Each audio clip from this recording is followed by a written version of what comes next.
สบายดีผมเป็นพี่น้องมาเด้อกินข้าวเช้าน้ำกันเด้อได้ต้มไก่ได้มื้อนี้ต้มไก่แล้วก็แกงหน่อไม้แต่มื้อวานนี่แล้วก็ตำกุ้งแจ่วกุ้งหน่อยหนึงผักแกงก็มีแต่หมึกแตงมากินข้าวเช้าน้ำกัน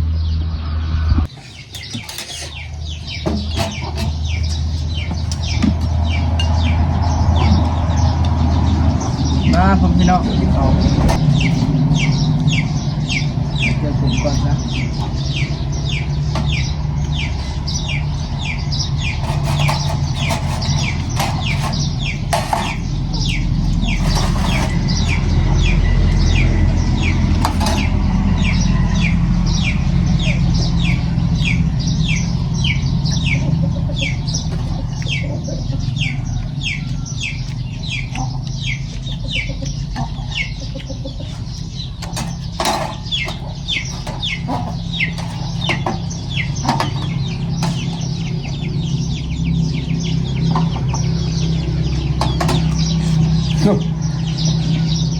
เอื่อยยังไปส่งร้านอยู่ยุงเหี้ยนะก็มา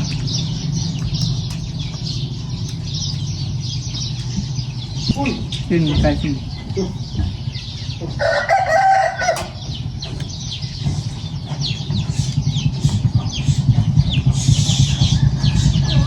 เนี่ยมากพอดี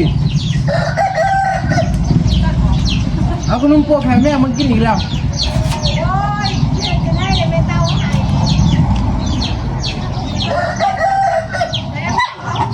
เงินป้าแบวะเนี่ย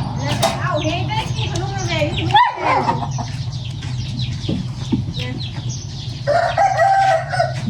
กินเลย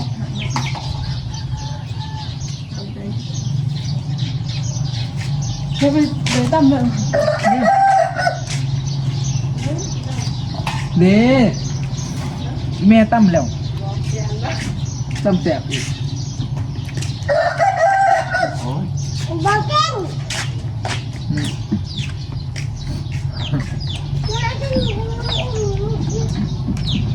พอแล้วใส่หมดเลย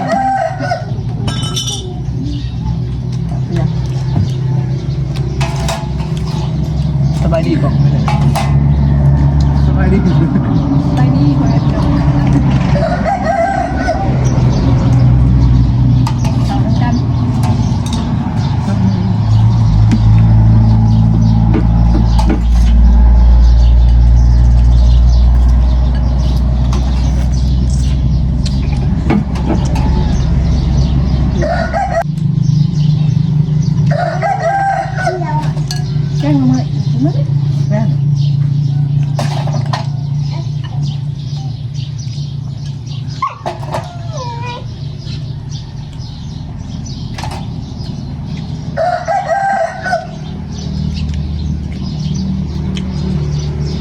มีเมื่อระเบิด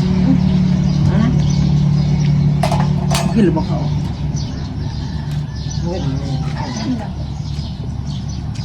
เขาแหวนนี่อะไร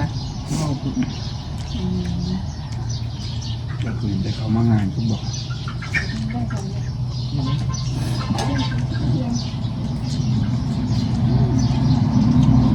เด็กเหนื่อยไฟ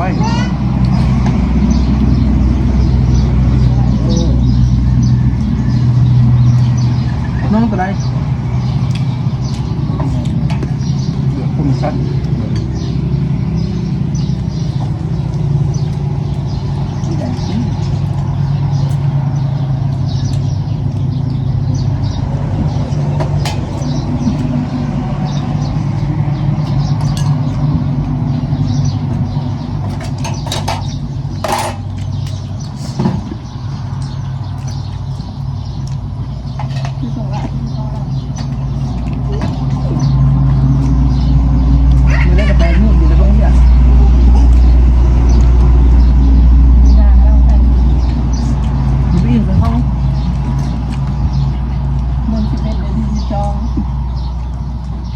มันคือทุกคนทำที่ไปเขาเห็นบ่หอดยืดซองอยู่เสือมีอะไรในที่จ้าจับไปจ้าเนี่ย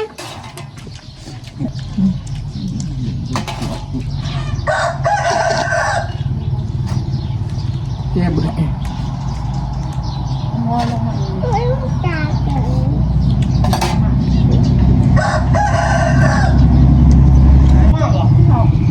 เนี่ยก็ได้เขาเหมือนอะไรเขาเหมือนเป็นเสาหูหน้ารถออก มันมาเบิ่งรถแป้งรถมาที่เราเนี่ย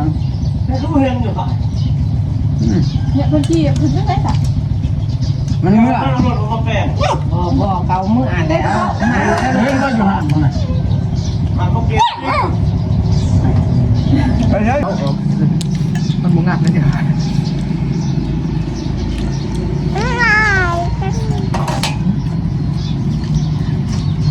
อยาก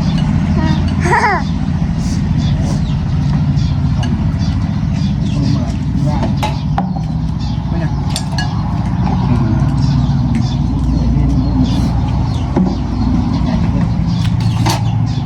ไอ้หุ่นเนี่ยมันเสา ใครเกมมือ ไป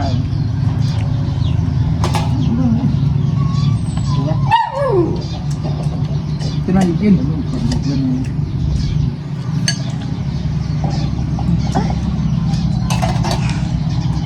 นี่ไก่ต่อไก่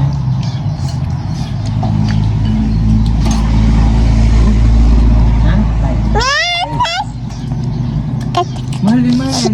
บังก่อน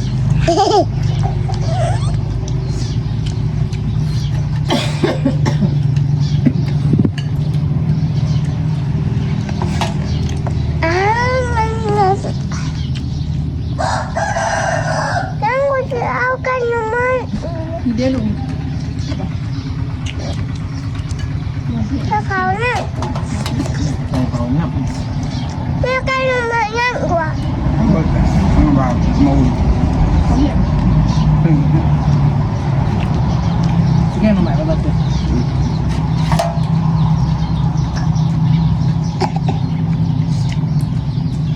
เนี่ยไม่รู้นี่ ไปเด้อพี่น้องเมื่อวันสิบเอ็ดตลาดไปก่อนเด้อพี่น้องไปพบกันใหม่ในคลิปต่อไปเด้อบ๊ายบาย